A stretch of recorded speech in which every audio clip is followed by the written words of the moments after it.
दिल्ली में जानलेवा गुस्से की वारदातें थम नहीं रही हैं। मामूली बात पर भड़कना दिल्ली वालों की आदत बनती जा रही है और ये आदत खूनी होती जा रही है। एक बार फिर पार्किंग के मामूली विवाद पर एक बुजुर्ग को अपनी जान गंवानी पड़ी।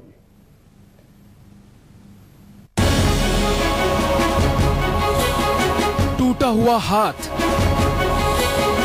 फूटा हुआ सर, खून से लथपथ ये चेहरा और अपनी जिंदगी गंवा चुका ये बुजुर्ग शख्स।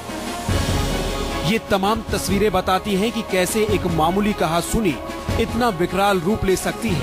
कैसे पार्किंग जैसी एक छोटी सी बात पर कोई किसी के खून का प्यासा बन जाता है।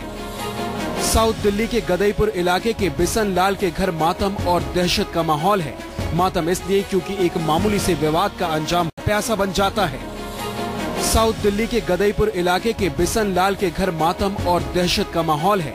मातम इसलिए क्योंकि एक मामूली से विवाद का अंजाम होता है इस घर के बुजुर्ग शख्स की निर्मम हत्या, और दहशत इसलिए क्योंकि बिशन लाल की हत्या के साथ साथ घर के बाकी सदस्यों के इलाके के दबंग जमकर पिटाई करते हैं। थोड़ी सी बात थी जी, इतनी बड़ी बात ही नहीं थी। पार्किंग आने के लिए ही थी और तो कोई इतनी दहशत वाली बात हो गई है जो हमारे गांव में रहना भारी हो रहा है। सब लोग गांव के दहशत में हमारे एक भाई को जान से मार दिया जी। 5-6 आदमी आए थे जिनके पास हथियार थे जी, और अंदर मारा है जी, घरों में जी, घर के अंदर मारा है सबको। निकाल के सारे खून के धब्बे देख लो, चाहे कुछ भी देखना। 72 साल के बिशन लाल गदईपुर इलाके में रहते थे।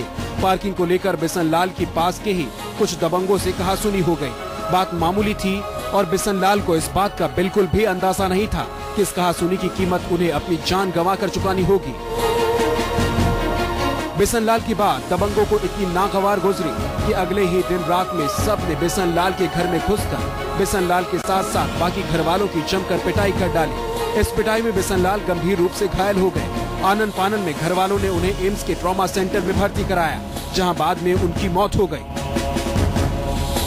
पार्किंग को लेकर हुई ये घटना कोई अकेली नहीं है। पिछले कुछ दिनों में ऐसी कई घटनाएं हुई हैं, जहां मामूली सी बातों पर लोगों का आपा ऐसा खोया कि या तो सामने वाले की जान ही चली गई या वो गंभीर रूप से घायल हो गया। 17 अगस्त को नई दिल्ली में मोटरसाइकिल पार्किंग को लेकर हुए विवाद में 22 साल के एक युवक को जान से मार दिया जाता है। उसके कुछ ही दिन पहले दिल्ली के पटेल नगर व्यापारी राजेंद्र भाटिया की कार पार्किंग को लेकर बेरहमी से हत्या कर दी जाती है। अलीपुर के राजीव राणा के साथ भी कुछ ऐसा ही हुआ। दरवाजे के सामने गाड़ी पार्क करने से नाराज पड़ोसी ने घर में घुसकर राजीव को गोलियों से छलनी कर दिया।